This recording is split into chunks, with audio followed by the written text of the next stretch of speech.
Hey, good morning, everyone, or good afternoon, depending on what time of day you're seeing us. Welcome to another week of MidLife OneUp. My name is Rob. And I'm Matt. This week, we're going to cover some new happenings that are going on in Final Fantasy XIV Online. We're going to cover the Heavensturn event, which just went live on the 31st. And we're going to go into some of the details about that. Though, be prepared, total shocker. There's not much to it this year. Then we're gonna go and Matt's gonna talk a little bit about stuff that's going on in Epic 7, which is that's a mobile game that we like to play. But although I did see recently, Matt, that they also have a desktop client now, so that's that. Oh, that sounds fantastic. Yeah. So with that, how do you want to begin on this Heavensturn stuff, Matt? Want to go into like where we go to pick up the quest? Yes, for Heavensturn, you have to go to Limsa Lominsa, and then you go. I believe it's Av Castle.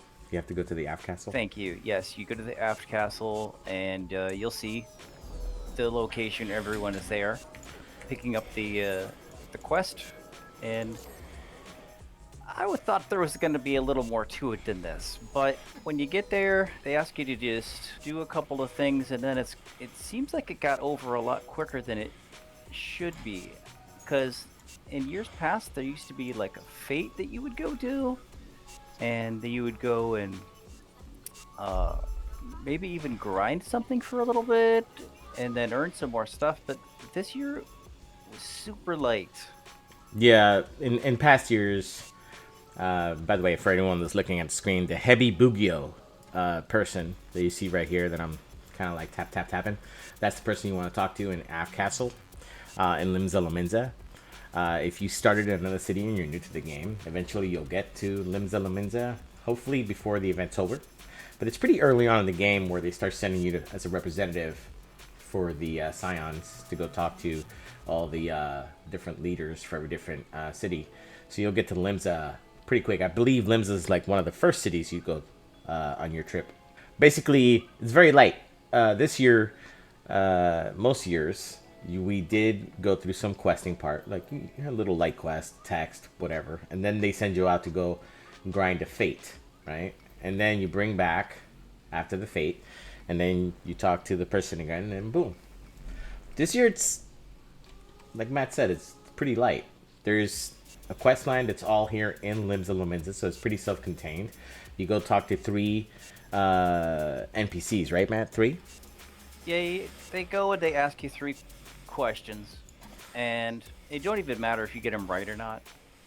They just ask you questions, which that's also kind of that's a little disappointing. You know, you get the little snake. You get there's a thing for the house that you can get that I'm not even a big fan about. The fan. No pun intended on that. Yeah. Maybe a little bit of intended, but that's kind of it. Yeah, it is kind of it. You do the trivia, which when you first come here, this NPC, the Heavy Bugio that begins it, hints at the fact that if you get all the questions right the first time, you get a special prize. That's bogus. Completely bogus, because I actually went to everyone here. I spoke to this dude. I spoke to this dude. I got the answers to all the questions. I memorized them. I stopped short of actually taking notes, but I can memorize a few quick details real quick. When you talk to this dude, he only has like 3 categories that you can ask him about, as you can see here. So I asked about all this, remembered it, and I was able to get all 3 of the questions right when I went to the thing to each NPC, but I got nothing special for it. And every year that I've done this event, and Matt can correct me if I'm wrong, but every year that I've done this event, we were able to get the helm for that year. So this year you'll see, yes, right? And this year you can see the helm is the snake helm. Now normally, the helms are kind of atrocious. Okay. Normally, yeah, they are always atrocious. They're always atrocious. Not normally, they just are. Yeah. There was like the year of the horse, which was basically a helmet that looks like this with a giant horse head on top, which was ridiculous. Then there was the rabbit one, which was like a rabbit on the top, which was a little bit better, and the ears. That's the best looking one, I think, is right. Then there's last year's, which was the dragon, which it was like a dragon's head with like the horns, the antler horns, which was okay. It was like an Asian dragon. helmet. With a bowl, I think. Oh yeah, and there's the bull. The year before last year was the bull. That was the worst. Yeah, that was pretty bad. And then this year was the snake. But this year, no helmet. At least not that I've been able to find. This person here sells all the things for the event. As you can see, the Springtide fan I actually do like it. Matt didn't. The New Year's meal. And then this thing, the Magic Prism, which is just like it's a troll reward, okay? If you buy this, Don't buy it. yeah, it's a troll reward, okay? All it does is just do little fireworks over your head. If you'd like to be able to just rock around and do fireworks, go for it, all right? So after I found out he had got all three of them correct, I purposely went and I tried doing it without getting them all correct. So just to see if there was a difference, and there was no difference. No difference whatsoever. Purposefully didn't get them all right. Yeah, purposefully.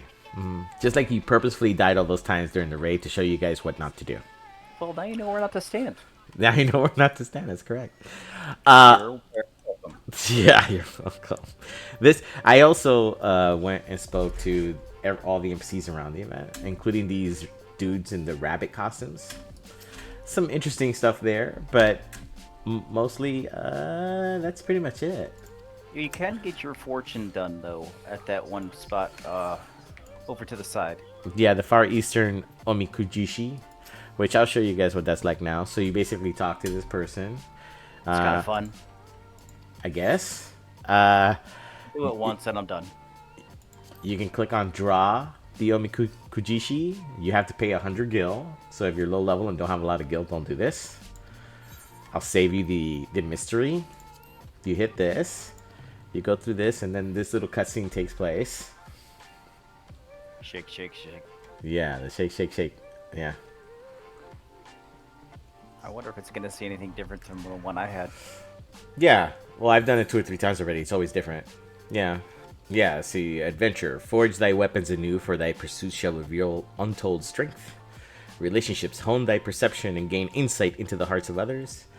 Prosperity, thou shalt gain through the help of thy friends. Conflict, continue honing thyself with thine allies. And favor, be carefree like unto the wanderer. And some few failures shall not discourage thee. Okay? Okie dokie. Worth it. 100 gil. That's 100 gil. And then the little cutscene goes like this. Like, oh, your character goes to the little shrine where everyone ties up their little fortunes and puts it on the clothesline there. That's 100. That's 100 gil worth right there. Yeah, that's about right. So there you go. Now, if you're wondering what those 2 prizes are that you can get, what they look like, I'm gonna take us over to our guild house and I'll show you. We are in Imperium Ward 7. I believe we are Ward 7, Plot 7. Yay! Yep, the M&R Manor. That's us in Imperium. On the Aether Crystal Shard, in case you guys are wondering. If you ever feel like stopping in, we have a guest book that you can sign. Matt loves it when people sign a guest book. It's right here. And I recently spent an inordinate amount of money. I believe 3 million was the total. Once it was all said and done, I spent $1 million. I spent $1 million out of the guild. Came out 2. Then there was an assorted amount of gil spent by both Matt and I after that from our pockets. And we managed to redecorate the house. We went nuts. Yeah, we did. We bought these really cool tables with the monitors displays, which are kind of awesome. Okay, and the chairs. By the way, this is not all one piece. The chair is a separate piece. I forgot the total cost, but these desks are expensive. The chairs are expensive. They're designed after one of the new territories, Solution 9. So I bought 2 of those. We also bought a holo display, which we've actually been wanting one of these forever. Ever since we saw that something like this was in the game, which is an Allegan console. We wanted like a very large version of it, and this is it. The pricing that recently went down. Of course, then there's these ground units, that table.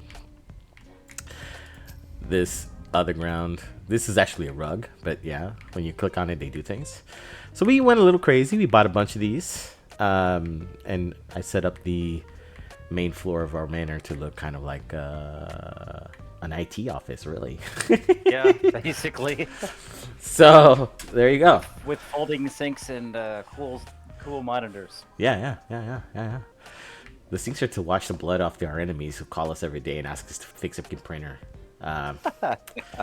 If you're calling me to fix your printer, that sink, that laboratory sink that's downstairs, is to wash off the blood and then just douse it in bleach. All right, so here is a neon vending unit, which is also kind of cool. This is the upstairs, Matt's room. This is kind of like a guy's playroom.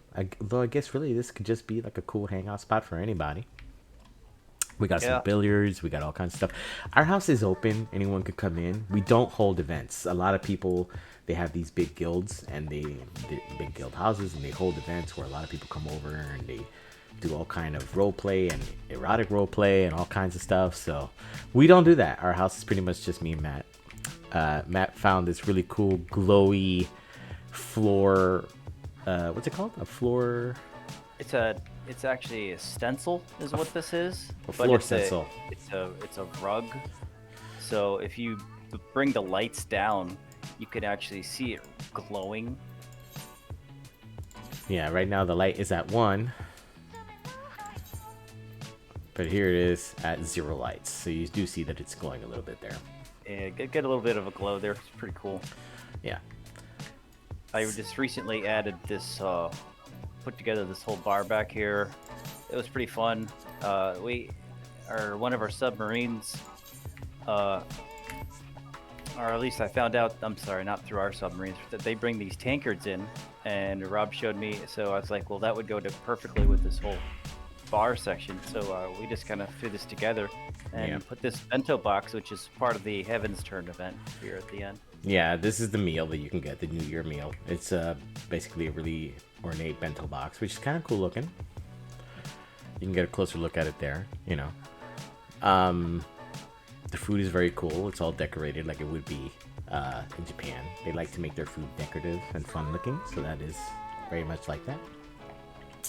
The other item that you can get from the Heavensturn event is the fan, which I have over here above our apartment entrances. So that's cool. I haven't seen that yet. That's nice. Yeah.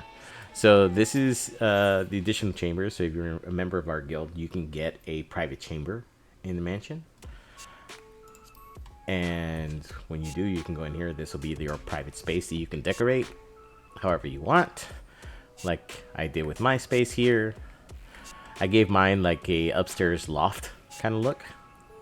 And I pretty much haven't changed it since I've done this, because I kind of like the way it came out, and I've left it. I've pretty much left mine alone. I haven't been in yours in forever, though. I'm gonna see what it looks like. Yeah.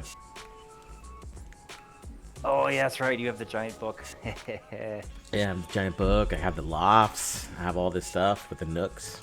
Oh, I like these couches. I had forgotten you said your couch is like this. This is really cool. Yeah. I also have a meal there, which I forgot all about, but there it is. And I have my little inset bed. Everything is kind of cool. Yeah. Yeah, that bed is in one of my other apartments. I think that's in one of my other tunes. Yeah. I use that. Pretty cool. I like it. Yeah. Nicely done. I like these books by the door. Thank you. And that's basically our house. I haven't changed the downstairs. So if you saw the downstairs when we first did our walkthrough, where it was just like the guild bank, that's still the guild bank. Hasn't changed at all. I have finished leveling my healer, so now I'm on leveling the new Pictomancer class. But that's pretty much all there is to the Heavens tournament, right? I didn't miss anything, did I? No, like you said, this is super light. There's not much to it. Little level of disappointment, not gonna lie. And but there's a couple cool looking things, but once you get them, you're done. Right. Yeah. That's pretty much all there is to it. Unfortunately, the event this year was very. I'm really trying not to be negative on the podcast. Notice I said on the podcast, but the event is kind of like a 10-minute event total. It takes 10 minutes to get through it. Normally it takes at least, I mean, in years past it was at least a 30 or 45-minute thing. This year it was just 10 minutes and, you know, move on with your life. So you wanted to talk a little bit about Epic 7. Yeah, I did want to talk about Epic 7. There's a couple of cool things going on with Epic 7 right now.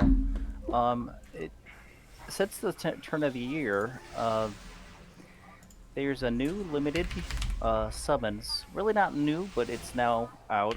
It's for Biblis, which I still have to get. I know Rob has them, but I do not. I still have yet, and been trying, believe it or not, and not gotten. She's only mid-level rated, but that's only through like PvP rating. But she's got a great animation and pretty fun to play with. Besides that, there's also a craft your own gear event that's going on, and there's going to be 2 steps to that. Once I think it's you can put together one piece, and then once you finish, you can start earning another piece. And there's a New Year check-in event too, which basically is you just earn items by spending energy. That's pretty much all. All right, so yeah, so Biblis is this character that I'm showing right here. I do have that character. I don't think I have it on the main account that I use, but I do have it. I remember you getting it. I remember you telling me all about it.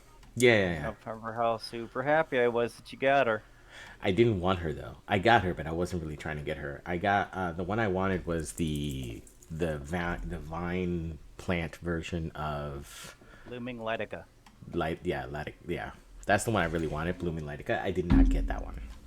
Oh man, well, I did. Yeah, that's so nice for you. That's so nice for you. When people ask me why I get so upset when he gets things, it's because he likes to rub it in my face. He does. He likes to rub it in my face. What are you talking about? Yeah, what am I? Yeah. So yeah, the event. I actually really was involved in this event the first time Biblis came out with the garden and everything. This is actually a fun event for me. I had a lot of fun doing this. I hope that I can continue from where I left off, but probably not. They're probably going to make me start all over again on that Twilight Garden. Yeah, they will. Okay. I'm doing it, and they're having to start it over again, but it's all right. I don't mind it. And yeah, that's right.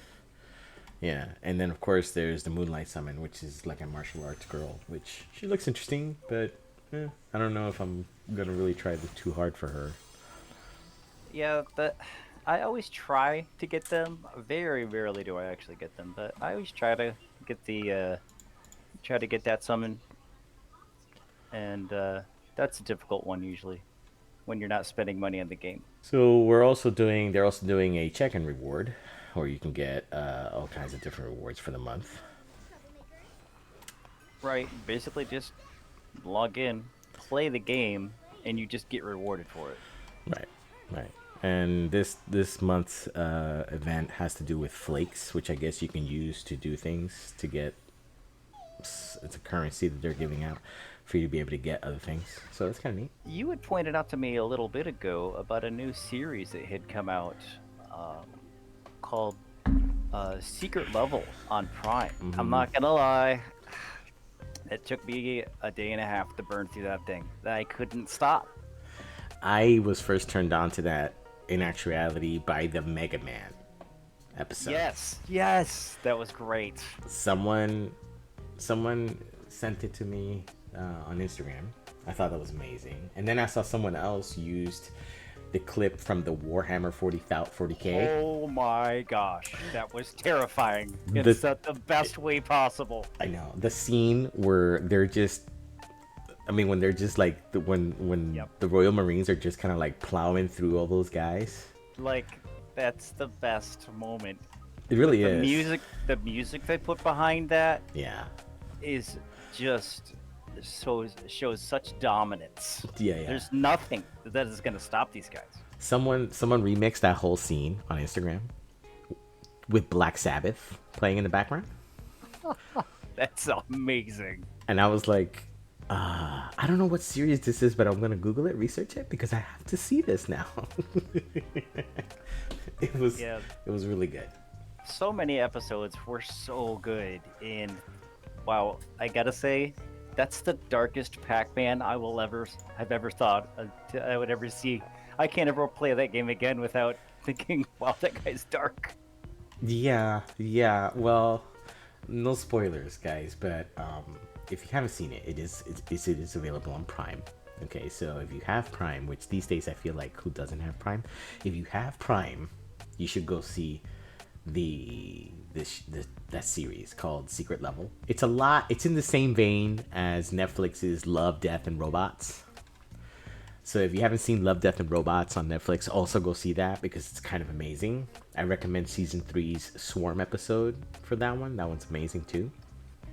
I've not seen any of those. Oh, yeah, you have to see that. Oh my god, so good. It's basically a collection of short animations done by different animators, different teams, and they collect it and they release it as a season. It's a lot in the same vein of Marvel's What If, and actually Marvel's What If is actually based, they got the idea from Netflix's Love, Death, and Robots, because Love, Death, and Robots goes back quite a few years. So, if you've seen on Disney Plus the not the Love, Death, but the Marvel's What If series, that's what these two are like. Secret Level is mostly just shorts based off of video games. Okay.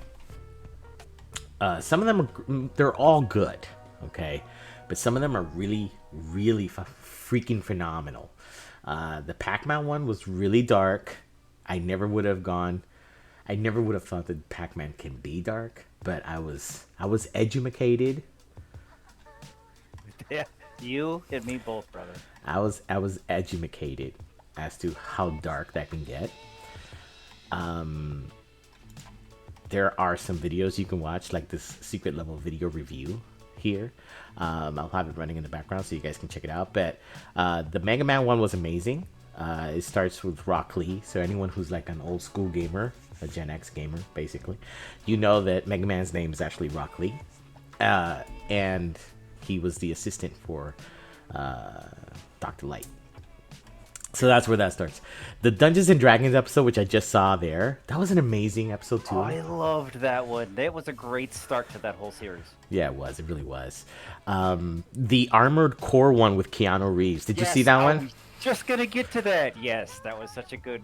I was gonna say they've done some really good voice acting, and I really loved the choice they chose for him. Yeah, with Keanu Reeves, they made him into... Well, Keanu Reeves likes to be video game characters. That's the first thing. If you've never played Cyberpunk 2077, you wouldn't know. But yeah, dude loves to be in video games, and he loves his likeness to be in video games, and he actually lends himself to be a pretty cool video game character, because he's kind of like that iconic, kind of like American Idol / pop star / movie star / hero type person, like John Wickish in everything he does. Yep. But yeah, that Armored Core one was amazing. The one with Arnold Schwarzenegger doing the voice of that king was kind of great. Yes. That was a sweet moment at the end of that one, but it was a good show. It was a good show. Arnold really did a great job there. So yeah. Very good choices for voice acting in that whole series. Yeah, absolutely. By the way, this video is a IGN video put together by them to review some of that. But yeah, I mean, if you've never seen it, this is the scene we're talking about here with Warhammer 40k. I've actually seen the Warhammer 40k episode about 12, 13 times. It's actually really well made, like really, really well made. I mean, it's spectacular to watch. Yeah, it is. It really is. Spectacular. Yeah, it to really listen is. to.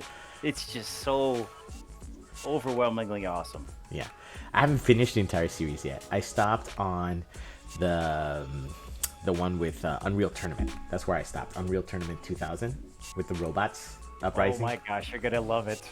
Yeah. I actually saw that one, but that's it. That's the last one I saw. But so I've seen them all up to that one. I think there's like 2 or 3 more episodes left. The Pac-Man one is really dark. That's Pac-Man, by the way, in case you're wondering. So yeah, I recommend it. To 1010, go see. Go see. It's really good. Easily 10 out of 10. I would agree with that. Which one is your favorite episode? Like, if you had to say, this is the one that I want to see all the time. Warhammer. The Warhammer one? Yeah. The episode with the Asian guy that he keeps reconstituting himself, like, but he keeps getting older and older. You know what I'm talking about? Is that Cisco or Cisco or I can't remember the name of that. I don't know. It's the ones like the Asian guy who's going after the gang, the Asian gang, and every time they kill him, he comes back, but he comes back older, like an older version of himself. That was a good one. I enjoyed it. I didn't enjoy it as much as the Warhammer, but it was fun to watch. It was fun to watch, yeah. So with that, that's it for us this week, guys. I know it was a short episode, but we'll have more for you guys next week. We try to keep it short. I know that some of our first videos were pretty long, but unless there's really something really amazing going on, something that we have to talk about phenomenally and we're going to go into in depth, we try to keep it short because we know everyone has, everyone's got like a time constraint going on. Got work, got family. So hopefully you enjoyed this week's podcast. And my name is Rob. My name is Matt. And we'll see you again next week on MidLife OneUp. Have a great week, guys. Good night.